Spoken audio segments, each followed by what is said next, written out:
அறிவுடைமை என்னும் தலைப்பின் கீழ் 10 குறளை பார்ப்போம். அறிவற்றங் காக்கும் கருவி செறுவார்க்கும் உள்ளழிக்க லாகா அரண்.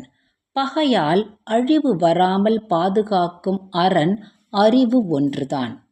சென்ற இடத்தார் செலவிடா தீதொரி நன்றின்பா லுய்ப்பதறிவு. மனம் போகும் வழியெல்லாம் போகவிடாமல் தீய வழிகளை தள்ளிவிட்டு நல்வழியை தேர்வு செய்வதே அறிவுடைமையாகும்.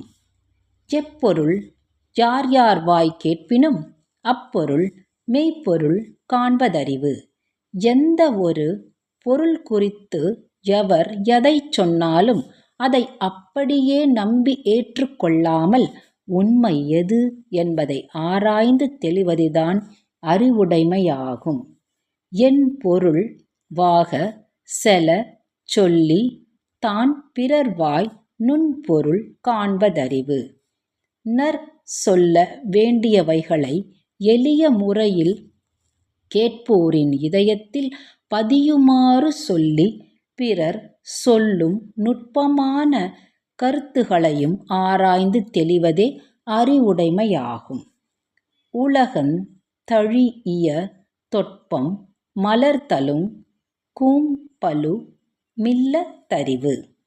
உயர்ந்தோரே உலகோர் எனப்படுவதால் அவர்களுடன் நட்பு கொண்டு இன்பம் துன்பம் ஆகிய இரண்டையும் ஒரே நிலையாக கருதுவதே அறிவுடைமையாகும்.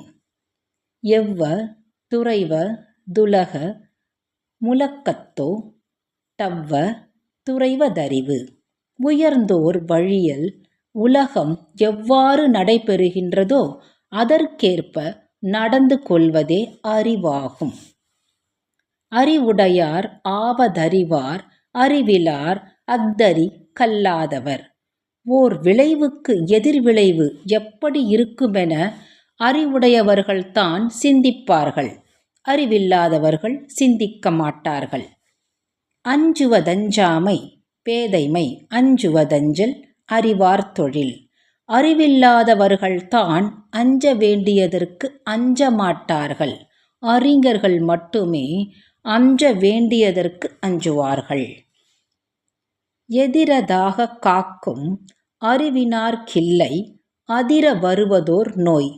வருமுன் அறிந்து காத்து கொள்ளும் திறனுடையவர்களுக்கு அதிர்ச்சி தரக்கூடிய துன்பம் ஏற்படாது. அறிவுடையார் எல்லாமுடையார் அறிவிலார் என்னுடைய ரேனுமிலர். அறிவு இல்லாதவர்களுக்கு வேறு எது இருந்தாலும் பெருமையில்லை. அறிவு உள்ளவர்களுக்கு வேறு எது இல்லாவிட்டாலும் சிறுமையில்லை.